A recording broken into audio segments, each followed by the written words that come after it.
भारत की ट्रांसपोर्ट कामगार महिलाओं ने अक्टूबर 2019 से मई 2020 के बीच में घरेलू हिंसा और उसके काम पर प्रभाव इस विषय पर एक राष्ट्रीय सर्वे किया। जो सफर घरेलू हिंसा से जुड़ी हुई शर्म, डर, हिचकिचाहट से शुरू हुआ, वो समय के साथ इस विषय पर किया गया सबसे बड़ा सर्वे बन गया, जिसमें 15,000 से भी ज्यादा महिलाओं ने भाग लिया।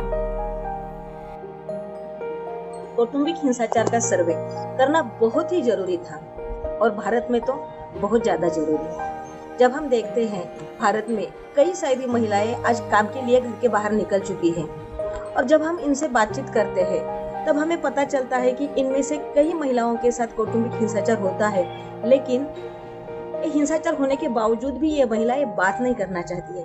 हमारे देश की महिलाओं के अंदर एक भय सा रहता है कि अगर वो अपने घर की बात किसी फॉर्म में या किसी प्लेटफॉर्म पे या किसी मंच पर अगर हम कहते हैं तो उसमें हमारी बदनामी होगी। ये हमारे लिए शर्म की बात है कि हम अपने समाज में महिलाओं को विश्वास नहीं दिला पाए कि मांगने पर न्याय मिलता है।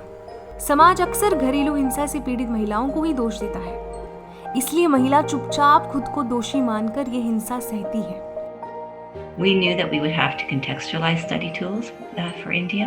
So the way we went about that was to provide the Women's Committee at ITF with a set of core questions. So through a process of consultation, first my research center with the ITF Women's Committee, and then the Women's Committee with women unionists in India, we were able to come up with a set of questions that are really very specific to the Indian context. घरेलू हिंसा काफी संवेदनशील मुद्दा है, इसलिए जरूरी था कि सही अप्रोच के साथ हम स्टडी के लिए लोगों तक पहुंचे। महिला एडवोकेट्स ने दिसंबर 2019 में ट्रेनिंग लेने के बाद अपनी टीम्स को ट्रेन किया।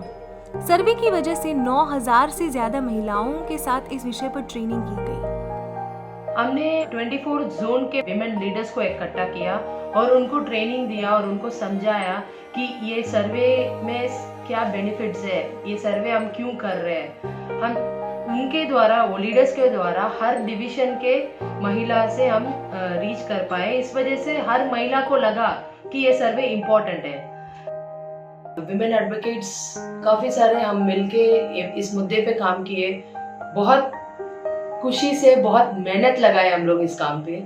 हम मतलब हर एक विमेन के अंदर एक रिलेशनशिप, पॉजिटिव एनर्जी, एक रिलेशनशिप बन गया था कि ये मुद्दे पे काम करना। महिलाओं की चुप्पी इस सर्वे के लिए सबसे बड़ी चुनौती थी, मगर वो इकलौती चुनौती नहीं थी।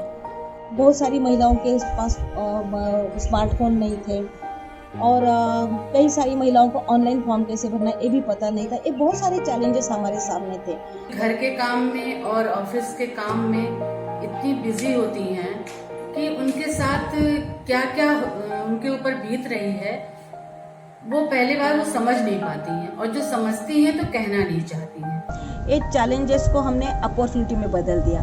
जैसे कि ऑनलाइन सर्वे था तो हमने सोचा कि ऑनलाइन सर्वे तो नहीं हो सकता है, तो फिर हमने वो ऑनलाइन सर्वे की हार्ड कॉपी निकाली। हार्ड कॉपी लेके हम महिलाओं के पास गए, महिलाओं से हमने बात की और उनसे वो डाटा फिल किया। डाटा फिल करने के बाद फिर वो ऑनलाइन पे सबमिट किया। इस तरह से हमने ये काम की शुरुआत की।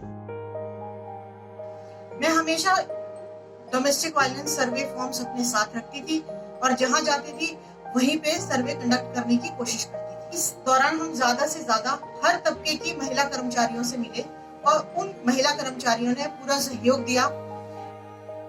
जो ऑनलाइन के बारे में कुछ जानता ही नहीं है उसको हम हैंडी फॉर्म्स भेजना रहता था। हम रेलवे में काम करते हैं, हम कुरियर का तो इस्तेमाल नहीं किए। जो ट्रेन वो स्टेट के लिए जाता था उसमें 500 फॉर्म्स का बंडल रख दिया एक ट्रेन में, मुंबई जाने वाली ट्रेन में। रात का ट्रेन था, रात में जाके रख दिया और अर्ली मॉर्निंग वो लोग हमको वापस भेज रहे हैं। वो कलेक्ट करना, डेटा एंट्री करना, काफ़ी सारे मेहनत ने किया है हमारे विमेन्स लोगों ने। हमने निर्भया परिक्रमा का जो आयोजन किया, 22 दिसंबर को ये प्रोग्राम महाराष्ट्र में पुणे से चालू किया। फिर वहाँ से हर डिवीजन में हम गए। हर डिवीजन में हमारी गाड़ी थी, हम गाड़ी में बैठते थे और हम उस विभाग में जाते थे। उस विभाग में जाने के पहले ही वहाँ की निर्भया वहाँ पे पूरा अरेंजमेंट करती थी कि उनके अंदर जितने भी डेपोज आते थे उन सब महिलाओं को वो वहाँ पे मीटिंग के लिए इकट्ठा करती थी। उनको सब बोलती थी कि ऐसे ऐसे निर्भया परिक्रमा के माध्यम से हमारे पास ये सब लोग आ रहे हैं, आपके बारे में, आपके समस्या के बारे में बात करेंगे, कौटुंबिक हिंसाचार पर बात होगी। इस तरह से वहाँ पे पहले ही पूरा वातावरण तैयार किया जाता था। जब हम लोग वहाँ पहुँचते थे तो ऑलरेडी 400-500 महिलाएं वहाँ पे जमा हो चुकी होती थी। फिर हम उन लोगों के साथ मीटिंग लेते थे, उनसे बात करते थे। वो जो हार्ड कॉपीज थी क्वेश्चनर की वो भर के देते थे कि आप भर के दे दो। वो जगह से फिर हम अगली जगह जाती थी। इस तरह से 2 महीने में पूरा महाराष्ट्र इस तरह से घूम चुके। महिला लीडर लगातार बातचीत, ट्रेनिंग और वर्कशॉप करके गांव जिलों तक जाकर इस अभियान को आग की तरह फैला रहे थे। महिलाएं साथ आने लगी थीं, एक काफिला बन रहा था। मगर मार्च के अंत के दौरान अब तक की सबसे बड़ी चुनौती खड़ी हो गई थी। कोरोना वायरस दुनिया के सामने आज सबसे बड़ा संकट बना हुआ है। विश्व स्वास्थ्य संगठन ने कोरोना वायरस को पैंडेमिक घोषित कर दिया है। India this Tuesday, which will begin the world's largest lockdown. That's 1.3 billion people. The National Commission for Women has raised concerns about the increase in the number of cases of domestic violence and abuse during this lockdown period in the country in the wake of the coronavirus outbreak. ये कोविड-19 के कारण 4 महीने lockdown के कारण women घर के अंदर बंद रही है। उसके कारण जो महिला के साथ अत्याचार नहीं हो रहा है वो भी अभी अत्याचार सह रही है। लेकिन जाने अनजाने में हमें लगता है कि हमें काम पहले ही शुरू कर चुके थे। कई एनजीओ के साथ हमारा नेटवर्क बिल्टअप हुआ था। इसीलिए कोविड-19 में जब कौटुंबिक हिंसाचार की घटनाएं घटने लगी और हमें महिलाओं के कॉल आने लगे, फ़ोन करने लगे, तो हम उनको काफ़ी मदद कर पाए क्योंकि हमारा नेटवर्क बहुत ही स्ट्रांग था। काफ़ी महिलाओं के मेरे पास फ़ोन पर फ़ोन आने लगे और सारी महिलाएं मुझसे मदद मांगने लगी। यह सब इसीलिए संभव हो पाया क्योंकि सर्वे में सबसे मेरी पहचान बन चुकी थी। ये जो डोमेस्टिक वायलेंस सर्वे है सभी महिलाओं को लाइफ चेंजिंग एक्सपीरियंस रहा है। काफ़ी सारे महिला को समझ में आ रहा है कि ये जो डोमेस्टिक वायलेंस जो है वो प्राइवेट इशू नहीं है, वो उनकी गलती नहीं है, ना ही वो डिजर्व करती है।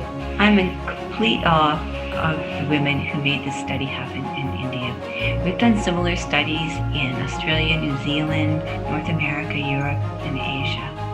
But this is by far the largest study with over 15,000 respondents. What India lacked in material resources, women more than made up for that with their commitment and their heart. आज भी कई सारी महिलाएं कौटुंबिक हिंसाचार से पीड़ित है। उनको इससे हमको एक हेल्दी एटमॉस्फेयर देने का है, माइंड सेटअप चेंज करने का है, कानून बदलने के लिए हमको कोशिश करने की है। बहुत सारे चैलेंजेस है, लेकिन इसके लिए हमको मिल के लड़ना है। और मुझे लगता है कि हम सब एक जगह पे आएंगे और हम अच्छी तरह से काम करेंगे तो निश्चित एक दिन हमारा होगा, ये मैं विश्वास के साथ कहती हूँ।